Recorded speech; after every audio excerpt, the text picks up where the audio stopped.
नमस्कार, स्वागत है आप सभी का गणेश एस्ट्रो हेल्प में। मैं हूं डॉक्टर दिलीप और आज हम बात करेंगे कन्या राशि के राशिफल के बारे में। मई के महीने में कैसा रहेगा आपके लिए ये मई का महीना, क्या लेकर आएगा आपके लिए ट्रांजिट या गोचर, जीवन के किस क्षेत्र में क्या परिवर्तन हो सकते हैं, अगर कुछ नेगेटिव प्लैनेट्स का, ग्रहों का नकारात्मक कोई प्रभाव है तो उसकी ऊर्जा को हम कैसे अपने फेवर में यूज करें, क्या उपाय कर सकते हैं, किस तरह से बदलेगा ये महीना, उस सभी के बारे में। कैसा रहेगा व्यापार, कैरियर, शिक्षा, प्रेम संबंध, स्वास्थ्य, जीवन के सभी क्षेत्रों के बारे में बात करेंगे। इससे पहले कि मैं शुरू करूं बताना कन्या राशि वालों के बारे में, तो बताना चाहूँगा कि गोचर शब्द को समझना आज के समय में बहुत ज़रूरी है। गोचर शब्द का अर्थ होता है कि ये जो ग्रह घूम रहे हैं, ग्रह नक्षत्र जो घूम रहे हैं, उनका इफेक्ट आपके लिए क्या है। हर एक राशि के लिए उनकी पोजीशन के अकॉर्डिंग अलग अलग इफेक्ट होता है। पर कभी कभी ऐसा होता है कि जैसे पृथ्वी का हॉरोस्कोप है, जैसे हमारा हॉरोस्कोप है, हमारा जन्म कुंडली है, पृथ्वी का भी जन्म कुंडली है, कभी उसकी भी शुरुआत हुई थी तो उसकी जन्म कुंडली का समय हुआ। बोलते हैं सृष्टि की शुरुआत रविवार को और अश्विनी नक्षत्र से हुई थी। तो फिलहाल जो नक्षत्र चल रहे हैं वो मिलते जुलते हैं, जो आज से 100 साल पहले करीब थे, जब एक महामारी आई थी जिसका नाम था स्पेनिश फ्लू। इससे पहले युद्ध भी हुआ था, तो युद्ध से भी ज़्यादा लोग इसमें मर गए थे। तो जब इतना बड़ा परिवर्तन आता है, जैसे कि अब कोरोना चल रहा है, तो होता क्या है कि पृथ्वी का जो हॉरोस्कोप है, नॉर्मली तो हमारा हॉरोस्कोप, हमारी जन्म कुंडली, जो वक्त आत्मा ने चुना था, हर आत्मा अपने गर्भधारण का और जन्म का समय चुनती है, वो ही ज़्यादा इफेक्टिव रहता है। पर कभी कभी ऐसा होता है कि पृथ्वी का जो हॉरोस्कोप है, पृथ्वी की जो कुंडली है, वो हमारी कुंडली पर हावी होने लगती है। कुछ ही बहुत ही स्ट्रॉन्ग कुंडलियाँ जो हैं उससे बच पाती हैं, और असर तो सब पर होता ही है। तो वही समय फिलहाल चल रहा है कोरोना की वजह से, कि पृथ्वी की जो कुंडली है उसके जो नक्षत्र हैं उनका असर सभी के ऊपर है। सभी घर में बैठे हैं, लगभग सभी का कार्य बंद है। पर ये समय भी निकल जाएगा, रात के बाद सवेरा होता है, परिवर्तन संसार का नियम है। और परिवर्तन आता इसलिए बैलेंस के लिए। हम लोगों ने जो मनुष्यों ने जो हाहाकार मचाया हुआ है, मतलब कि देखिए, हवा प्रदूषित है, जल प्रदूषित है, पृथ्वी भी प्रदूषित है। आकाश में जाओ तो हमारे हेलीकॉप्टर, जहाज, उनकी आवाज़ों से बहुत सारे पक्षी रोजाना मर जाते हैं। अगर जल में जाओ तो हमारी पॉलीथीन और हमारे जो जहाज, उनकी आवाज़ से, उनकी पॉलीथीन खाकर बहुत सारे जीव जंतु हर दिन मर जाते हैं। अगर पृथ्वी पर देखें तो हर जगह हमारे घर, हमारे फ्लैट्स, पहाड़ों पर जाएं तो हमारी कैंपिंग, हम हर जगह मनुष्य और दूसरी जातियों के लिए जीवन दुर्भर हमने कर दिया है। हमने एटम बम बनाए, परमाणु बम बनाए, जीवाणु बम बनाए, तरह तरह की नई नई चीज़ें बनाते हैं, उद्योग लगाते हैं जिनसे जहरीली गैसें हर वक्त निकलती रहती हैं। तो इस वजह से ये ज़रूरी था शायद।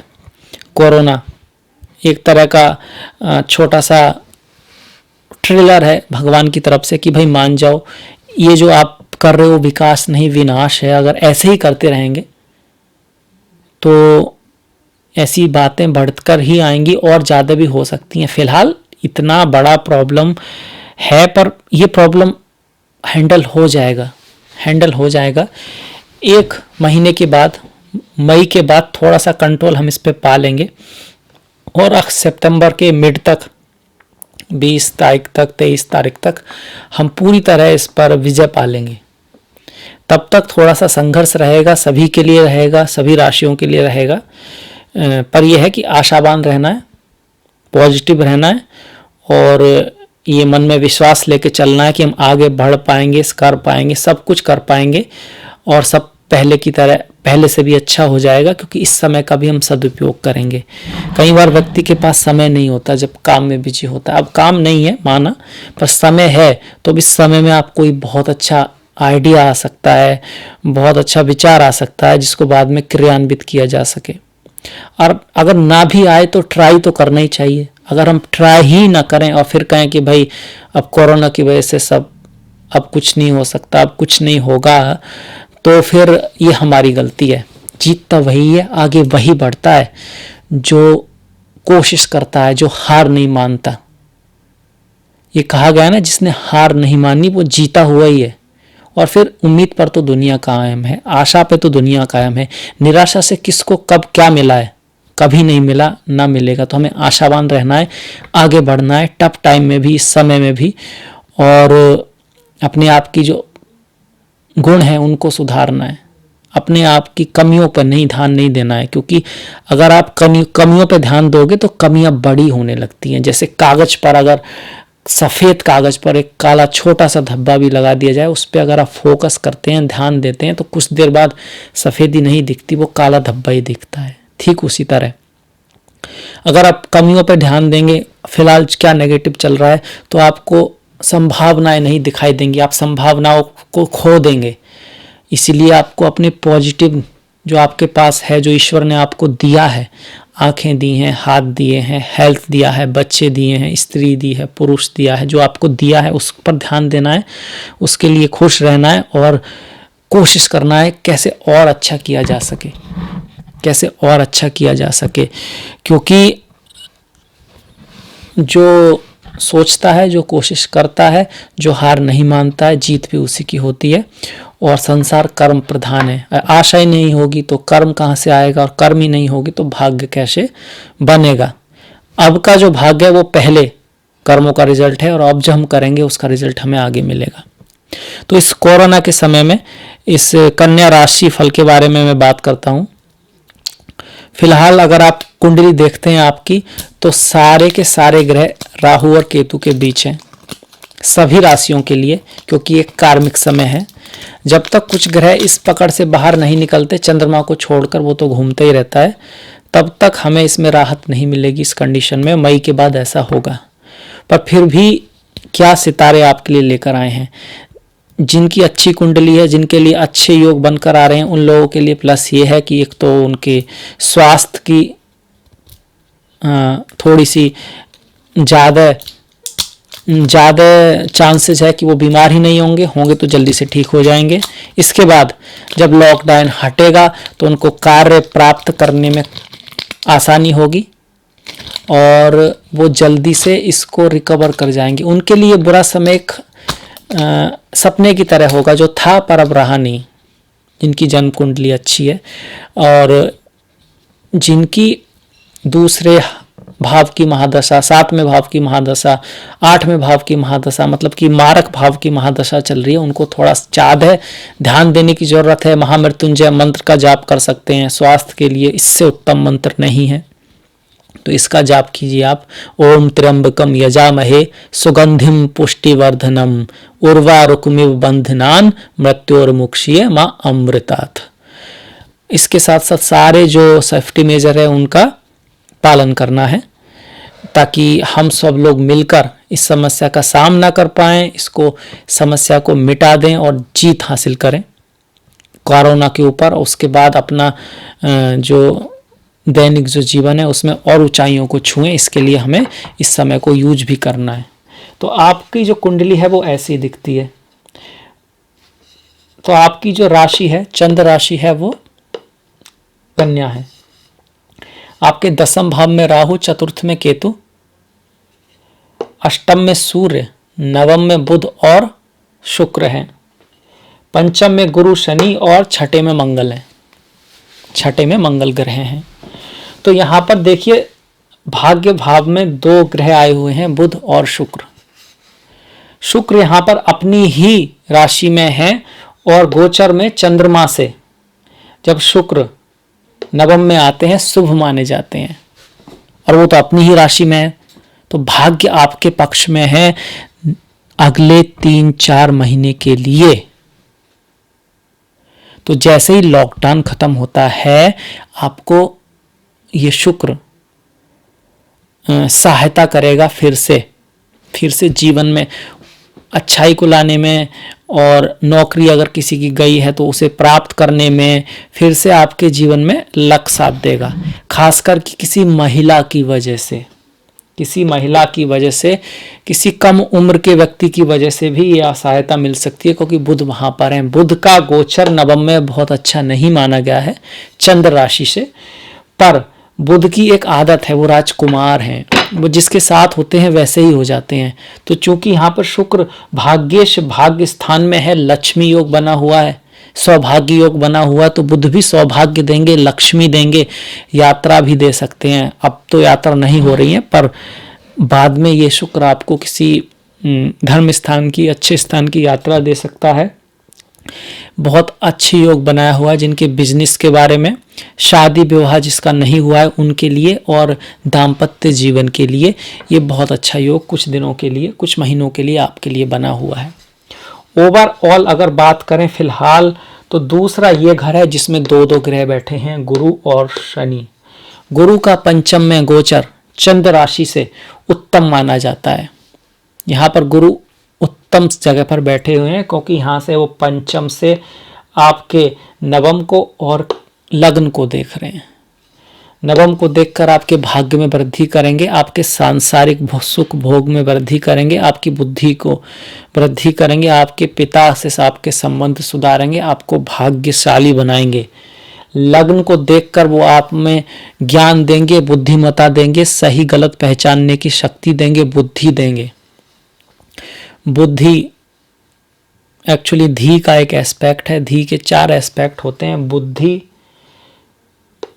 शुद्धि, वृद्धि और सिद्धि। ये सारे गुण गुरु देते हैं। तो बुद्धि का मतलब इंटेलेक्ट, पहचानने की क्षमता, शुद्धि का मतलब पवित्रता, वृद्धि का मतलब बढ़ाते हैं, और सिद्धि मतलब उस चीज को सफल कराते हैं जहां पर गुरु देखते हैं। तो ये चारों चीजें आ रही हैं आपके भाग्य स्थान पर, आपके लग्न पर, इसके अलावा आपके लाभ भाव पर। तो लाभ होगा, इच्छा पूर्ति होगी। कुछ इच्छा क्या हो सकती है? अगर आप सिंगल हैं, आपकी शादी नहीं हुई है तो आपकी शादी हो सकती है। अगर आपकी शादी हो गई है तो आपको बच्चा हो सकता है। आपके घर में नन्ही संतान आ सकती है, लड़की या लड़का कोई भी आ सकता है। आपकी जन्म कुंडली में चलने वाली दशा और महादशा के अकॉर्डिंग आपको याद रखना चाहिए, पता होना चाहिए, आप भारतीय हैं तो, कि जन्म स्थान और जन्म समय का बड़ा महत्व है। सिर्फ ट्रांजिट के बेस पर भविष्यवाणी कर देना या फिर इसको सच मान लेना सही नहीं है। आपको अपनी जन्म कुंडली का पता होना चाहिए। इसके साथ साथ जिस तरह हम कन्या राशि से देख रहे हैं, आपका कोई लग्न भी होगा, उससे भी आपको देखना चाहिए। कई बार राशि से चीज़ें ज़्यादा नेगेटिव होती हैं। कारण ये है कि कोई भी ग्रह राशि से ज़्यादा घरों में नेगेटिव परिणाम देता है। जैसे कि उदाहरण के तौर पर अगर हम शनि को लेते हैं, देखिए शनि को देखिए। अब हम शनि को देखते हैं तो चंद्रमा से शनि सिर्फ 3, 6, 11 भाव में अच्छे फल देते हैं। तो अगर आप राशि से देखेंगे तो 3, 6, 11 भाव में ही फल देंगे अच्छे, बाकी में तो नेगेटिव हो गया। अगर लग्न से देखेंगे आप तो 1 मतलब लग्न में अच्छे हैं, और चंद्रमा में तो ये 7.5 हो जाएगी। तीसरे में अच्छे हैं, यहाँ भी अच्छे हैं, तीसरे में, चौथे में भी अच्छे हैं। चंद्रमा से ये आपकी ढैया हो जाएगी। छठे में अच्छे हैं, फिर 10 में अच्छे हैं। चंद्रमा से ये कंटक शनि हो जाएगा, और 11 में भी अच्छे हैं। तो राशि से ग्रह कम घरों में अच्छा रिजल्ट देते हैं, पर इसका मतलब ये नहीं है कि आपकी किस्मत सही नहीं चल रही है। आपको अपने लग्न से भी देखना चाहिए। आप गुरु को देख लीजिए। गुरु भी एक दूसरा उदाहरण आपके सामने। गुरु जो है लग्न से पहले, दूसरे, तीसरे, चौथे, 5वें, 6ठे, 7वें, 8वें, 8वां नहीं है, 7वें के बाद 9वां, 10वां और 11वां, इतने सारे घरों में अच्छे रिजल्ट देते हैं लग्न से। पर अगर आप चंद्रमा से देखें तो दूसरे, 5वें, 7वें, 9वें, 11वें घर से कम घर हैं, सिर्फ 5 ही घर हैं। और यहां से 1 2 3 4 5 6 7 8 9 10 12 में से 10 घरों में गुरु अच्छा रिजल्ट दे रहे हैं। यहां पर एक तो 8वां घर नहीं है और 12वां घर नहीं है। 8वें और 12वें घर को छोड़कर कहीं भी आपके लग्न से गुरु हो अच्छा रिजल्ट देंगे। तो आप सिर्फ राशि को देखें, उसके बाद आपका लग्न देखें, तो उससे क्या होगा, अगर आपके लग्न से चीजें अच्छी हैं तो ओवरऑल बैलेंस आ जाएगा। देखिए, राशि आपकी, चंद्रमा 2.5 दिन तक एक राशि में रहते हैं, 2.5 दिन तक एक राशि रहती है, और लग्न हर 2 घंटे में बदलता है, तो लग्न ज्यादा स्पेसिफिक है। पर राशि बड़ी पिक्चर को दिखाती है, तो पहले बड़ी पिक्चर वो बहुत इंपॉर्टेंट है, और फिर लग्न, दोनों को देखें। अगर बड़ी पिक्चर और लग्न दोनों अच्छे हैं फिर तो बहुत ही अच्छी साल है। उसके बाद आपकी महादशा को भी देखें। पहले महादशा अगर अच्छी है और लग्न भी अच्छा है और राशि से भी अच्छा है तो सुपर डुपर हिट, बहुत अच्छी साल है। महादशा अच्छी है, राशि अच्छी नहीं है, लग्न अच्छा है, अच्छी साल है। महादशा अच्छी है, राशि भी अच्छी नहीं है, राशि से भी अच्छा नहीं है, लग्न से भी अच्छा नहीं है, तो महादशा आपने रिजल्ट नहीं दे पाएगी, अच्छे रिजल्ट, न्यूट्रल जाएगा। महादशा अच्छी नहीं है, राशि भी अच्छी है और लग्न से भी अच्छा है, कुछ नहीं होना, लॉस, खराबी जाएगी, अच्छी नहीं जाएगी। महादशा अच्छी नहीं है और राशि भी अच्छी नहीं है, लग्न अच्छा है, खराब जाएगी। महादशा अच्छी नहीं है, लग्न से भी अच्छा नहीं है, चंद्रमा से भी अच्छा नहीं है, राशि भी अच्छी नहीं है, तो बहुत खराब जाएगी। तो इस तरह से देखना होता है। ट्रांजिट में इसके साथ साथ गोचर देखने के साथ साथ अष्टक वर्गा के पॉइंट भी देखने होते हैं। तो इसी के ऊपर आप निराश ना हो, क्योंकि लग्न से देखना है अपने, इसके साथ साथ आपके महादशा लॉर्ड से देखना है, जिस महादशा की आपकी दशा चल रही है। जैसे मान लिया कि आपकी शनि की महादशा चल रही है, तो ये जो सारे प्लेनेट हैं उनको आपको अब शनि से भी देखना है। आप शनि से देखेंगे कि आपके जो शनि जो है उसके शनि से ये वाला शनि कहाँ पर है। अगर ट्रांजिट का शनि आपके शनि से तीसरा है तो देखिए आपके महादशा लॉर्ड से तो पॉजिटिव हो गया। अगर राशि से नेगेटिव आता भी है फिर लग्न से पॉजिटिव आ गया, मतलब 2 जगह से अच्छा आ गया, 1 जगह से खराब हो गया, तो ओवरऑल अच्छा हो गया।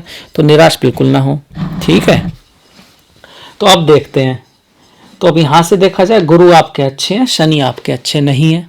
पंचम में शनि राशि से पनौती बोलते हैं, पर गुरु अच्छे हैं, गुरु साथ देने आए हैं, तो ये 3 महीने काफी हद तक अच्छे हैं। फिर शुक्र फिर से आपका साथ देने आए हैं।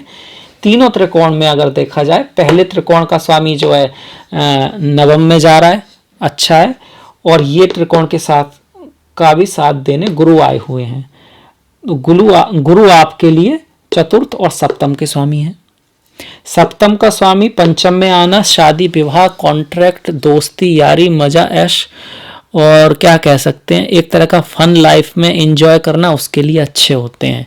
तो किसी प्रेम संबंध होने की, दोस्ती होने की, अगर आप सिंगल हैं तो अच्छे चांस हैं। अगर आपकी शादी हो चुकी है तो अपनी पत्नी से, आपके पति से आप अपने संबंध अगर चाहें तो सुधार कर सकते हैं। सितारे आपको मदद कर रहे हैं। अगर आपकी महादशा अच्छी चल रही हो तो और भी बहुत अच्छा है, सोने पे सुहागा हो जाएगा, है ना।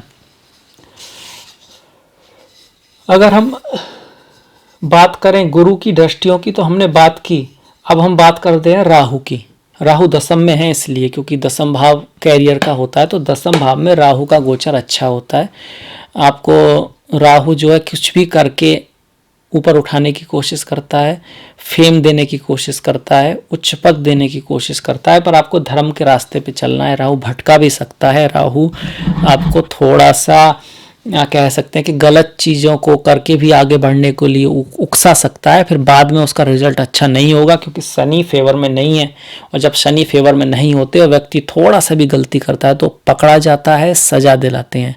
इसीलिए शनि को फेवर में रखना है तो क्या करना होगा, सच बोलना होगा, धोखा नहीं देना, झूठ नहीं बोलना, किसी का बुरा नहीं करना, अपने काम से काम रखना है, दूसरों की, अपने से कमज़ोर की, खासकर की बूढ़ों की सहायता करनी है। अपने जो नौकर वगैरह हैं उनका विशेष ध्यान रखता है। अगर आप कुछ उच्च पद पर हैं तो वो लोग आपको धोखा दे सकते हैं। ये नहीं कि वो बुरे हैं, कुछ सिचुएशन ऐसी बन जाएंगी और आपको हर चीज़ को चेक करना है ताकि पार्शियलिटी रहे, पारदर्शिता रहे, कोई धोखा वोखा दे ही ना पाए। अपने कार्य को अगर बदलना पड़े तो बहुत सोच समझ कर बदलना है, पूरी जानकारी लेने के बाद।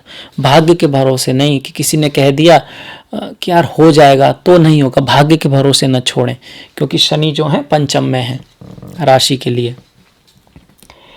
शनि यहाँ से बैठकर आपके सप्तम भाव को देख रहे हैं, तो आपके पति से, आपकी पत्नी से, आपके प्रेमी से, आपके प्रेमिका से, आपके गर्लफ्रेंड से, आपके बॉयफ्रेंड से थोड़ा सा आपका मिसअंडरस्टैंडिंग करा सकते हैं, आपस में गलतफहमी करा सकते हैं, दूर ले जाने की कोशिश करेंगे। शनि एक क्या कह सकते हैं कि अलग करते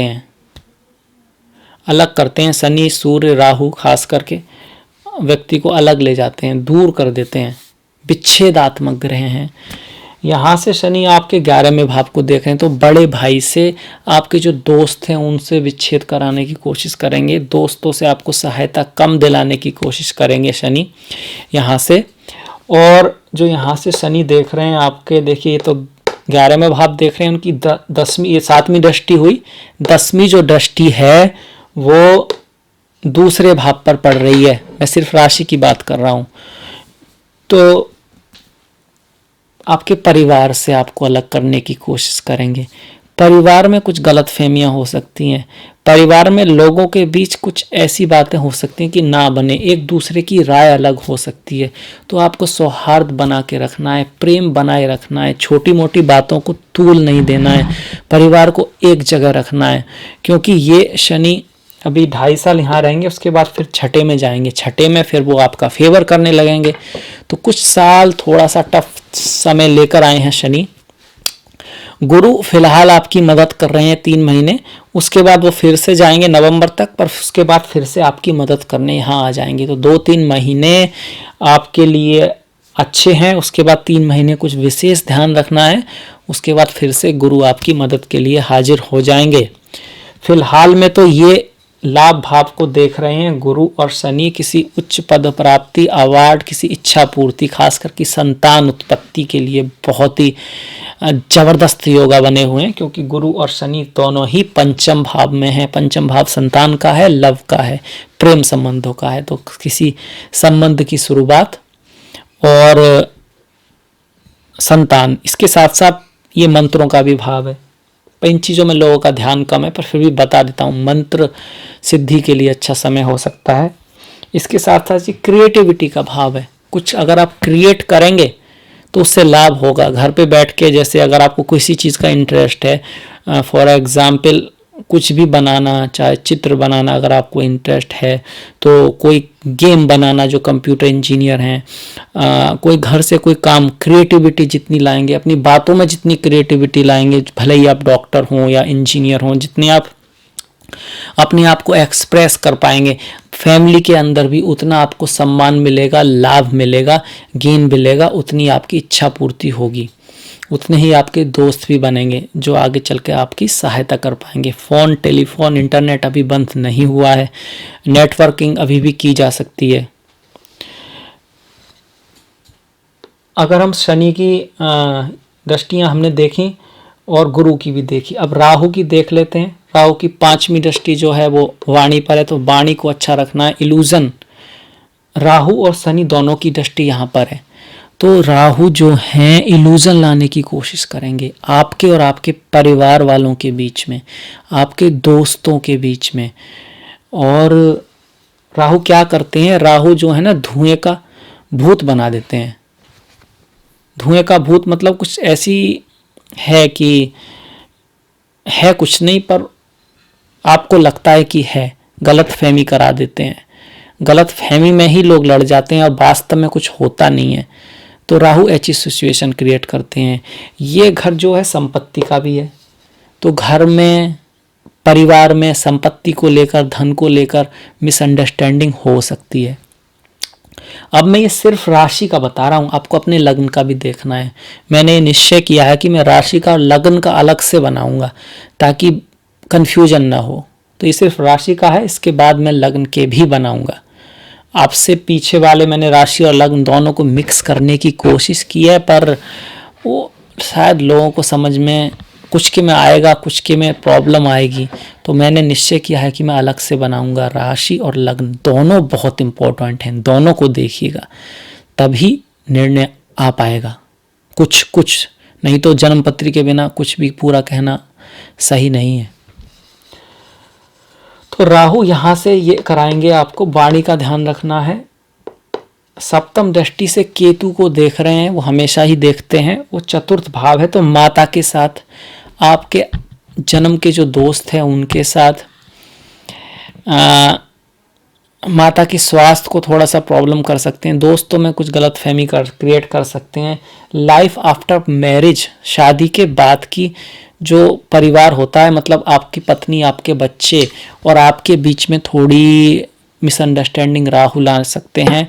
केतु आपका उनकी तरफ से इंटरेस्ट कम करेंगे, आपके पति से, आपके बच्चों से, आपकी पत्नी से, आपके बच्चों से कुछ डिससेटिस्फैक्शन, उनकी जो हरकतें होंगी वो भले अच्छी भी हों, पर कुछ ना कुछ प्रॉब्लमेटिक घर में प्रॉब्लम ये ला सकते हैं। राहु केतु मिलकर कार्य के लिए अच्छे हैं, मेहनत बहुत कराएंगे। हो सकता है कि मेहनत में, कार्य में ज़्यादा बिजी हों, तो उस वजह से घर को समय ना दे पाएँ, परिवार को समय ना दे पाएँ और इसके कारण मिसअंडरस्टैंडिंग हो जाए। तो उनको बैलेंस करने का आप ध्यान रखिएगा, कोशिश कीजिएगा कि ये सब बैलेंस रहे। गुरु और शुक्र की लाभ भाव पर दृष्टि अच्छी है, बहुत अच्छी है। मंगल का छठे में गोचर भी आपके लिए अच्छा है। शत्रु पर विजय, शत्रु पर विजय, अगर कोई कोर्ट केस होता है, अगर किसी आपसे किसी की लड़ाई होती है तो विजय आपको मिलेगी। अगर आप बीमार भी होते हैं तो आपकी रिकवरी तेजी से होगी। छठे भाव के जो मंगल हैं, रोग ऋण शत्रु पर विजय दिलाते हैं। अगर कोई ऋण लिया है तो वो उतर जाएगा, उसको उतारने में मंगल आपकी सहायता करेंगे। अब बाकी की बात निर्भर करती है आपकी दशा महादशा कैसी चल रही है, आपके ग्रह कैसे हैं जन्म कुंडली में, नवांश कुंडली में, वो सब देखना होता है। पर ट्रांजिट ये बोल रहा है, यहाँ से ये जो मंगल है शुक्र और बुध को देख रहे हैं, तो आपकी जो कम्युनिकेशन है उसको थोड़ा उग्र बनाएंगे, पर कामुकता को बढ़ाएंगे। अगर आप सिंगल हैं तो आपका विपरीत लिंगी के प्रति, अगर आप स्त्री हैं तो पुरुष के प्रति, पुरुष हैं तो स्त्री के प्रति आकर्षण को मंगल बढ़ाएंगे, रिश्तों को बढ़ाएंगे, रिश्तों के नए रिश्ते बनने में मंगल यहाँ पर सहायता देंगे। इसके साथ साथ मंगल की दृष्टि 12वें भाव पर है, अचानक से कोई खर्चा भी आ सकता है। विदेश जाने की योग बना रहे हैं, पर विदेश तो अब जाना होगा नहीं, पर हो सकता है आप विदेशों के बारे में पढ़ें, विदेशी चीज़ों में इंटरेस्ट लें। आजकल यूट्यूब पर आप विदेश के बारे में कोई डॉक्यूमेंट्री देख सकते हैं, हॉलीवुड की मूवियां देख सकते हैं, कुछ ना कुछ विदेश से ज़रूरी। और इंटरनेट पर हो सकता है किसी के साथ आपकी कोई दोस्ती वगैरह भी हो सके। मंगल का जो 8वीं दृष्टि है वो लग्न पर है आपके, तो अधैर्यता लाएंगे, गुस्सा लाएंगे, आपको गुस्सा जल्दी आ सकता है, इस बात का ध्यान रखें। यहाँ एक और बात है कि राहु की दृष्टि मंगल पर है, तो ये जो राहु है आपके मंगल को कंट्रोल करना चाहेगा, आपके एक्शन को कंट्रोल करना चाहेगा, चाहेगा कि आप एक्शन न लें या फिर गलत एक्शन लें।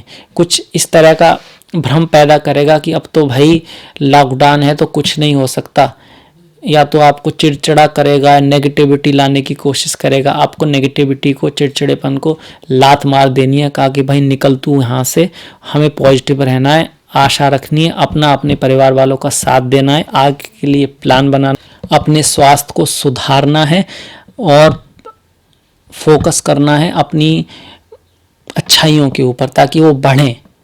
और नेगेटिव अपनी कमियां तो फिर अपने आप कम हो जाएंगी। जब आप अपनी अच्छाई के ऊपर फोकस करते हैं तो वो बढ़ती हैं, और जब अच्छाई बढ़ती है आपके अंदर अपने गुणों पे आप जब फोकस करते हैं, अच्छाई बढ़ती है, तो नेगेटिविटी अपने आप कम हो जाती है। उसे कुछ स्पेशली कम करने की आपको ज़रूरत नहीं है। आपको सिर्फ अच्छा सोचना है, अच्छा देखना है, अच्छा बोलना है, ना कि ये कि बुरा मत सुनो, बुरा मत सोचो, बुरा मत करो। क्योंकि अगर आप ऐसा करेंगे तो दिमाग वहीं जाएगा, वो उसी तरह से हो जाएगा कि भाई बंदर के बारे में नहीं देखना है, बंदर के बारे में नहीं सोचना है, तो बंदर ही दिखेगा।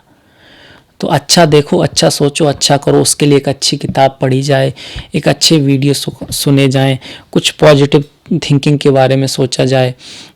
अक्सर कि सोने से पहले और उठने के बाद, दिन की शुरुआत से पहले ये सोचना है भाई आज का दिन मुझे बहुत अच्छा करना है, ये चीज़ें हैं मुझे करनी है, किससे लड़ना नहीं है, झगड़ना नहीं है, अपने सेहत के लिए करना है, अपने कार्य के लिए ये करना है, बच्चों के लिए ये करना है। हर एक एक दिन का प्लान बनाना है। उसके बाद हफ्ते का पहले थोड़े थोड़े से और सफलता की तरफ बढ़ना है। तो ये हमने राहु केतु शुक्र बुध मंगल सबकी बात की। सूर्य की बात करते हैं। सूर्य जो है आपके 12वें भाव के स्वामी हैं और अष्टम में हैं। विमल योग बनाए हुए हैं, विमल विपरीत राजयोग बनाए हुए हैं। पर ये सूर्य का गोचर अष्टम में बहुत ज़्यादा अच्छा नहीं है। उसके बाद वे नवम में आएंगे तब भी बहुत ज़्यादा अच्छा नहीं है। तो अपने पिता की सेहत का ख्याल रखना है। उनके ऊपर कुछ खर्चा आ सकता है और यात्रा के ऊपर खर्चा आ सकता है, हो सकता है लॉकडाउन के बाद। और अपने पिता से संबंधों में, बॉस से जो संबंध हैं उसका ध्यान रखना है कि आपके बॉस से संबंध ना बिगड़े। जैसे ही सूर्य नवम में आते हैं तो वो यहाँ से फिर आपके पराक्रम भाव को देखेंगे, तो आपके पराक्रम को बढ़ाएंगे। फिलहाल सूर्य आपके वाणी के भाव को देख रहे हैं, राहु भी वाणी के भाव को देख रहे हैं और शनि भी वाणी के भाव को देखें। तो वाणी को बहुत मीठा रखना है। किसी से भी कुछ लिखते हैं, कुछ कमेंट करते हैं, कुछ बोलते हैं, तो इस बात का ध्यान रखना है कि आप इस तरह से कहें कि व्यक्ति को बुरा ना लगे। क्योंकि आप कुछ ऐसा कर सकते हैं, कुछ ऐसा लिख सकते हैं, ऐसा बोल सकते हैं। हो सकता है अपने बॉस को ही आप कुछ ऐसा बोल दें, फिर उसकी वजह से कोई प्रॉब्लम हो। तो इस बात का ध्यान रखना है। आपकी कुंडली में वैसे तो देखिए लक्ष्मी नारायण योग बना हुआ है, यहाँ पर नीच भंग हो रहा है इनका, और ये जो है लाभ भाव को देख रहे हैं।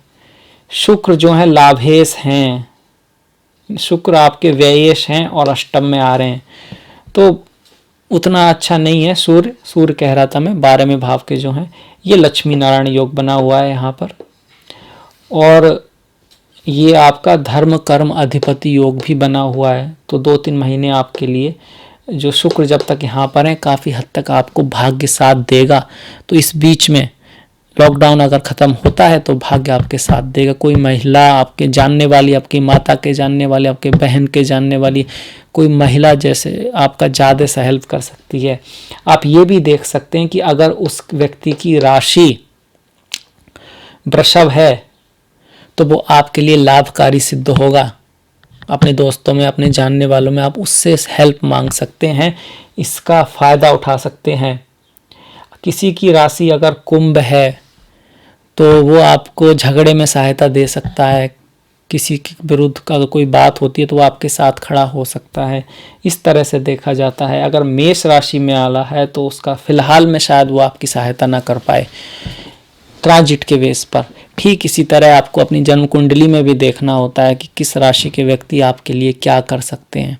फॉर एग्जाम्पल, अगर छठे भाव का स्वामी कहीं जा रहा है, जैसे कि छठे भाव का स्वामी यहाँ पर पंचम में आया हुआ है, तो ये दिखाता है आसपास वाला कोई चोर हो सकता है। अगर कोई चोरी होगी तो आसपास वाले व्यक्ति करेंगे और उसकी राशि मकर हो सकती है। तो आप इस तरह से ज्योतिष का फायदा उठाइए। तो ये था कन्या राशि का। सब राशियां समाप्त होने के बाद फिर मैं लग्न के बारे में बनाऊंगा और आपसे राय भी देना चाहता हूं कि आपको ऐसे राशि और लग्न का अलग अलग पसंद है या राशि और लग्न एक साथ पसंद है। मेरे लिए तो एक साथ सिंपल पड़ता है, पर मुझे ऐसा लगता है कि व्यक्तियों को कन्फ्यूजन होता है, तो मैंने अलग करने का शुरुआत की है। तो इसके बाद हम जान लेते हैं थोड़े त्योहारों के बारे में। एकादशी जो है वो 3 मई की मोहिनी एकादशी है और 18 तारीख की अपराय एकादशी है।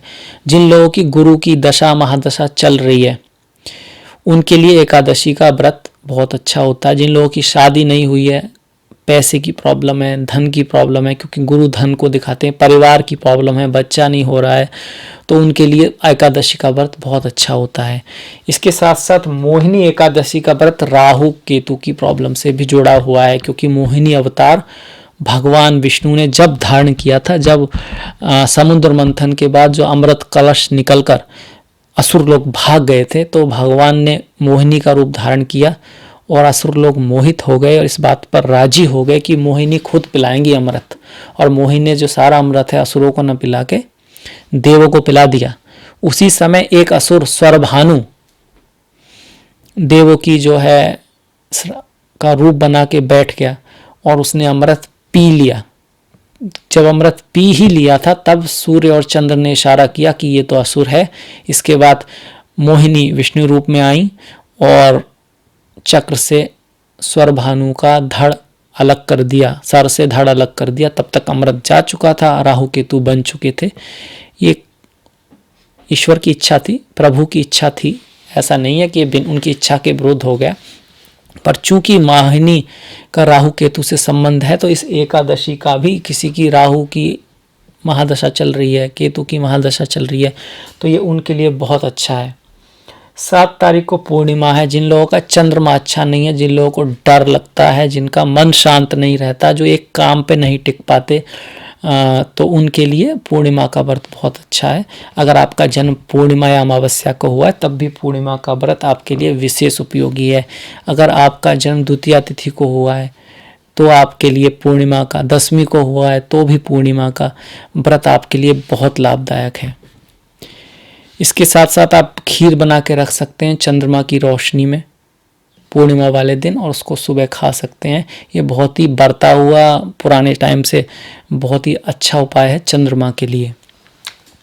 20 तारीख की शिवरात्रि है। शिव भगवान शंकर तो स्वयं ज्ञान स्वरूप हैं और आनंद स्वरूप हैं। किसी भी श्राप दुर्योग को समाप्त करने में सक्षम है, तो शिवरात्रि का व्रत रखें, लाभ उठाएं।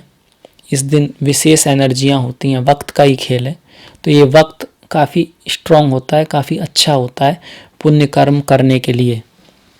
अमावस्या 22 तारीख को है। 22 तारीख 2 और 2 4, इससे पहले अमावस्या भी 22 तारीख को थी। 4 नंबर राहु का होता है। इससे पहले जो पैदल मार्च है वो भी 22 तारीख को हुआ था।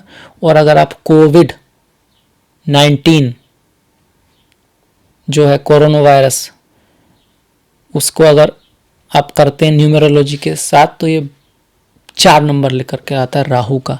और राहु के तिथि के दिन, शुक्ला अष्टमी के दिन नवंबर में ये शुरुआत हुई है। मैंने इस पे एक वीडियो भी बनाया है कोरोना वायरस पे।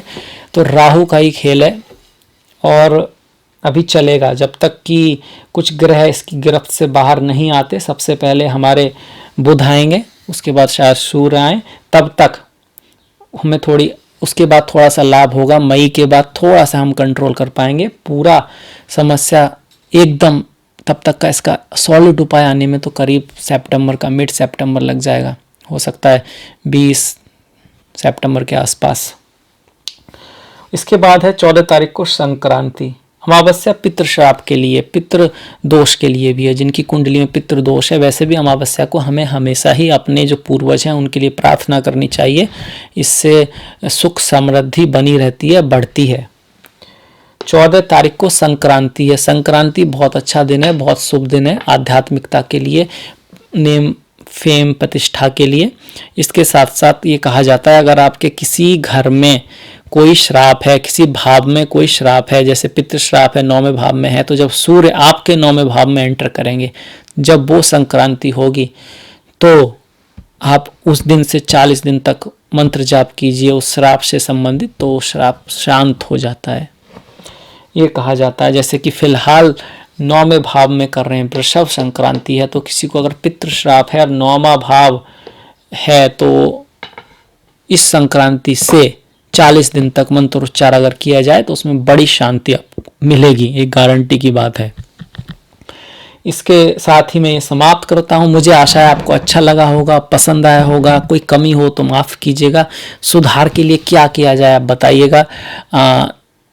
अगर अच्छा लगा है तो लाइक कीजिए, सब्सक्राइब कीजिए, घंटी वाला जो बटन है उसको दबाना मत भूलिएगा। इसी के साथ मिलेंगे फिर नेक्स्ट वीडियो में, तब तक के लिए नमस्कार।